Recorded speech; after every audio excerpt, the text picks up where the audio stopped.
garder un mémo de toutes les dépenses faites envers son conjoint pendant des années et réclamer le remboursement le jour de la séparation.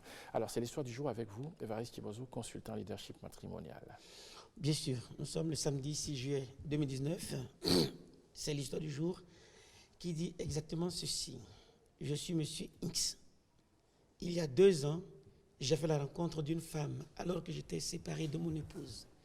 Comme vous le constatez, la joie d'hier. Oui, bien sûr, a altéré votre voix. Exactement. Les téléspectateurs m'en excusent. J'essaierai quand même, j'y arriverai. Alors, donc, l'histoire disait, je reprends, je suis Monsieur X. Il y a 2 ans, j'ai fait la rencontre d'une femme alors que j'étais séparé de mon épouse. L'aventure s'était soldée par une relation que je pensais sérieuse, au point où j'avais pris un engagement pour la dot auprès de ses parents. Nous en étions là quand je fus affecté dans une autre ville pour raison de service. Elle venait me voir à mon nouveau poste. On s'entendait à merveille. Bref, elle était toujours là comme une femme très engagée. Un jour, alors que je me rendais au service, j'ai fait un accident de circulation au cours duquel j'avais eu plusieurs fractures au fémur droit et contusions au crâne. Je ne savais pas par quelle alchimie mon ex-épouse avait été informée, mais elle s'était empressée de venir à mon chevet à l'hôpital pour me proposer son assistance. Cette promptitude n'était pas du tout du goût de ma nouvelle fiancée et de mon patron qui était là. Pour les deux, je ne devrais pas la recevoir parce que j'ai déjà divorcé avec elle. Cette situation avait créé une tension qui était si forte entre les deux femmes que je fus obligé de les congédier toutes, en prétextant que l'assistance de mes sœurs m'était largement suffisante à l'hôpital. Mais grande fut ma surprise de constater que ma première femme était très compatissante dans les faits et en dépit de mes instructions de ne plus les voir à l'hôpital.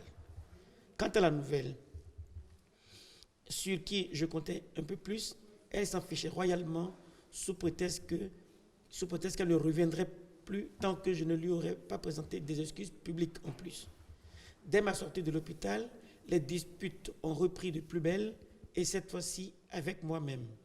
La seule chose que ma fiancée trouva à me reprocher était le manque de fermeté envers ma première femme et le manque de respect envers elle, pendant que la première, quant à elle, n'avait pour souci que ma guérison totale. Elle fut si radicale et insupportable dans ses comportements, malgré toutes mes explications, au point où même la médiation de ma famille n'eut rien donné. J'avais bien compris que c'était un alibi pour me quitter parce que je n'étais plus utile. Oui, désormais, évidemment, j'étais devenu une personne à charge. Pendant ce temps, mon ex-épouse, avec qui j'avais eu 2 enfants, décida volontiers de revenir chez moi parce que convaincue que le besoin d'assistance était indiscutable. Je n'avais plus d'autre choix non plus que d'accepter n'importe qui à la place de cette femme devenue bienfaisante et charitable à la fois. Mais cela avait commencé par irriter ma fiancée rebelle. Un jour, alors qu'elle avait été de passage pour me rendre visite, elle me présenta une fiche récapitulative de tout ce qu'elle avait eu à dépenser depuis notre rencontre jusqu'au jour de ma sortie de l'hôpital. Monsieur Kibozo, tenez-vous tranquille, elle avait tout noté dans les moindres détails. On pouvait lire entre autres points cupides, émigrants, préservatifs, petit déjeuner, boisson pour beau-frère, etc. Je prenais tout cela pour de la blague jusqu'au moment où elle mit ses menaces en exécution.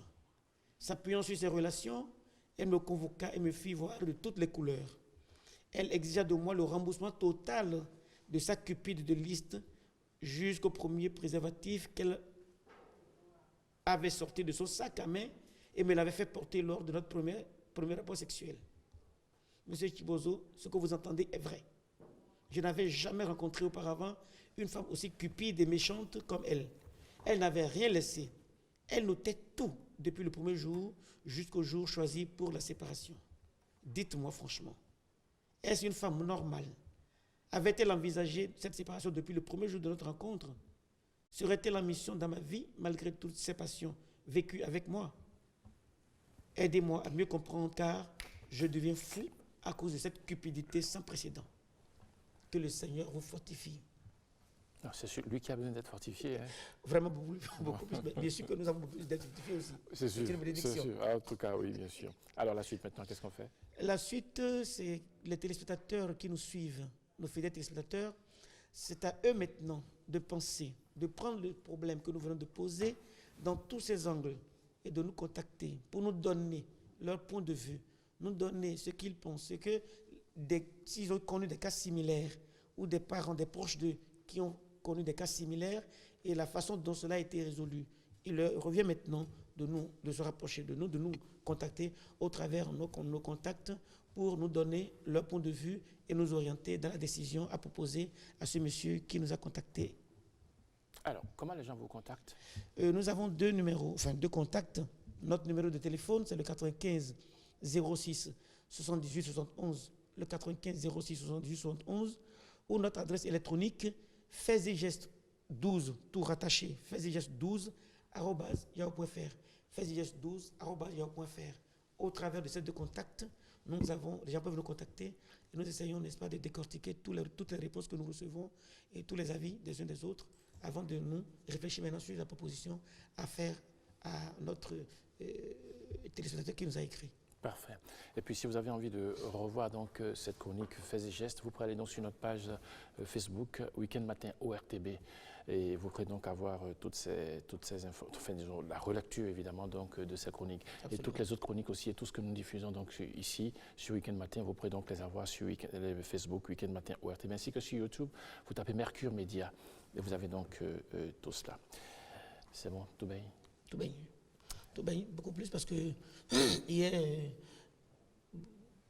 face au déluge de buts que les écureuils faisaient tomber sur le mondialiste marocain Maroc, franchement, on ne peut pas dire que ça nous tourne bien.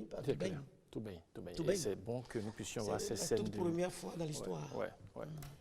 Bien sûr. On avait tellement sauté de joie hier, mais ce n'est pas fini. C'est oui, maintenant que le meilleur, enfin, le plus dur commence. Ouais, c'est pas fini, mais c'était déjà ça. C'était déjà ça. Maintenant, on peut réellement rêver. Oui, on rêve maintenant beaucoup plus. Bien sûr. C'est possible. C'est bien possible. C'est bien possible parce que déjà, il y a des signes qui ne trompent pas. Ouais. Nous avons vu, hier, nous avons été, sans vouloir quand même faire le procès du match, nous avons été brimés, hein, selon moi, c'est mon point de vue. Oui, tout le monde suffisamment. Le pense. Nous avons suffisamment été brimés, mais c'est le sort. L'heure avait sonné pour que nous soyons à ce niveau de la CAN actuellement. Cet arbitre, je pense que les instances pensent vraiment à son cas. Parce que sincèrement, ce qu'il nous a fait voir hier, ce n'était pas du tout gagné d'avance. D'accord, parfait. En grâce, Seigneur. Parfait. De toute façon, le rêve continue, bien sûr. Ils l'ont fait, ils l'ont vraiment fait, et ça donnait beaucoup de joie et beaucoup d'œcuménisme dans la population ici.